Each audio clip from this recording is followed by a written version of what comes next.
This video covers the silver section of my Rocket League progression guide. This guide is solo queue ranked focused, very general and just my opinion of course. If you're struggling at your rank, hopefully this guide can give you an idea of what your focus should be around your rank. The first part will identify mechanics and skills you should be focusing on mastering at this level. I have included training recommendations to improve these skills. The second part will consist of strategy, focus points, as well as some typical bad habits at this rank. With that out of the way, let's get into it.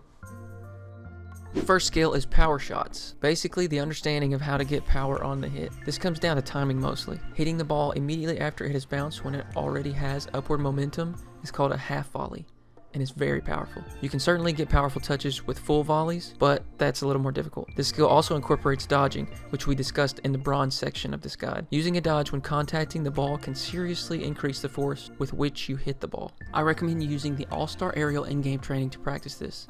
The All-Star Aerial training lofts the ball in the air, but we're not focusing on aerials right now. We're going to wait for this ball to bounce. Practice hitting the ball by dodging into it immediately after it bounces, getting maximum power. Do not worry about scoring during this drill, only focus on getting good, powerful hits.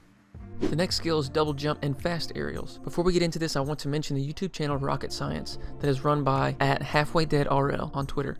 This channel breaks down the physical laws of Rocket League and explains most everything you could be curious about in great detail. I highly recommend visiting this channel to learn more about the physics of the game. Now back to double jump and fast aerials. These are two different methods of jumping and should be used in different scenarios. An example of when a double jump would be the correct choice is goal line defense. A shot is zooming toward your net directly above you. You need to gain vertical momentum as quickly as possible, while horizontal momentum isn't all that important in this scenario. A double jump is exactly what you need. The length of time you press the jump button will determine how high of a jump you do. The longer you hold down, the higher the card jumps. So for maximum vertical acceleration, you will want to press the jump button for approximately 250 milliseconds on the first press, then press again for a second jump. This is different than a fast aerial. A fast aerial is when you use your first jump, typically while boosting, then immediately tilt your car back a bit so you are boosting upwards to gain more vertical and horizontal momentum. Quickly release the joystick and then jump again. This is the fastest method to gain maximum vertical and horizontal momentum. I recommend using free play at first to become comfortable with the button sequence. Once you feel confident, jump back into All-Star Aerial training and go after the ball using these two methods. Each of these methods is important, so I recommend you learn them both and not rely on only one.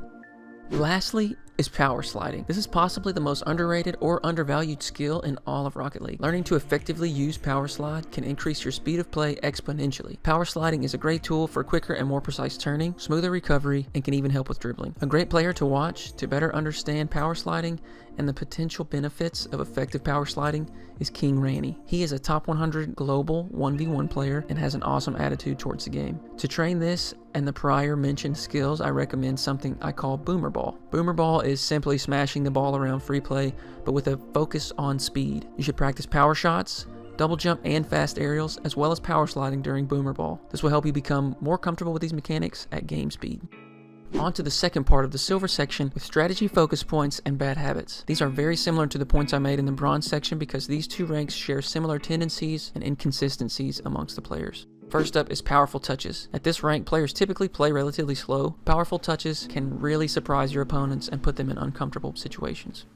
Next, we revisit kickoffs. It is critical that you and your team are coordinated on kickoff. Use quick chat to relay your plan of action, and if possible, you be the one to protect net.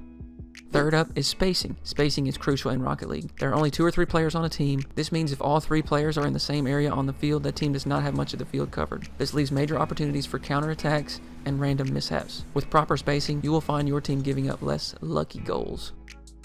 Fourth point builds on our previous point of spacing. When you are solo queuing ranked, you need to go in with the mindset that your teammates are probably focused on scoring or hitting clips. This means it will become your responsibility to protect net.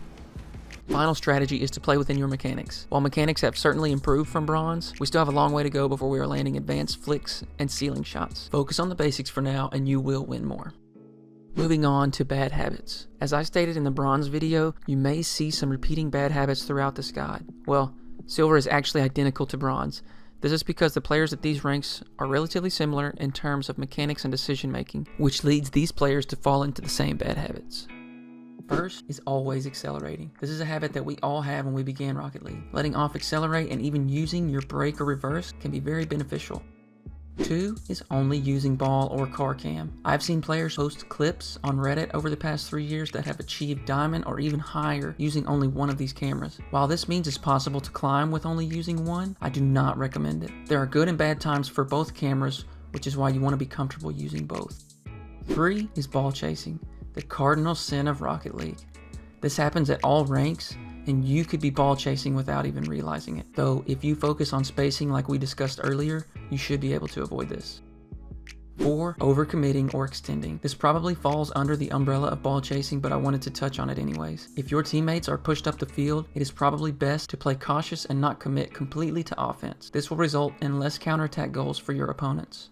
5, boost over ball. This refers to removing yourself from the play to grab the 100 boost canisters at the edges of the pitch. Be conscious that you are not making yourself irrelevant to the play by focusing only on boost.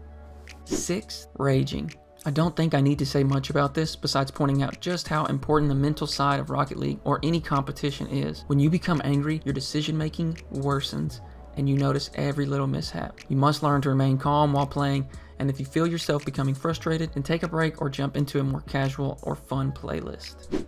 Okay, let's recap. For mechanics and skills, we covered power shots or clears, double jump and fast aerials, and power sliding. Free play is probably the best tool to improve on these specific skills. You want to focus hard on becoming comfortable using these mechanics through repetition. I cannot stress how important it is to just play. The more time you put in controlling your car and the ball, the better you will become at those skills. While we are on this topic, pretty much everything in life works that way. The more you practice at any skill, the better you will become at that skill. Next, we discuss strategy and focus points and some typical bad habits. Powerful touches to surprise opponents, kickoffs, get organized. Focus on spacing by being aware of your teammates and opponents' positioning. Prioritize protecting net. Make it your job to keep the ball out of the goal. And play within your mechanics. When we try shots or mechanics we aren't comfortable with, it usually results in a long recovery, which leaves your team in tough spots. As for bad habits, we have constant acceleration. Use the brake to help maintain control of your car. Only using ball or car cam. While I understand it may be frustrating to use both and can even cause you to lose some games right now, you will thank yourself later for becoming comfortable using both cameras. Ball chasing? Stop it. There is more to this game than just hitting the ball. Overcommitting, boost over ball. Do not make yourself irrelevant to the play just so you can refill your boost. And raging. I know it's hard.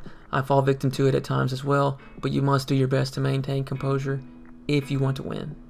That concludes the silver section of my Rocket League progression guide. I hope you're able to take something away from this and apply it to your game. Good luck and thank you for watching.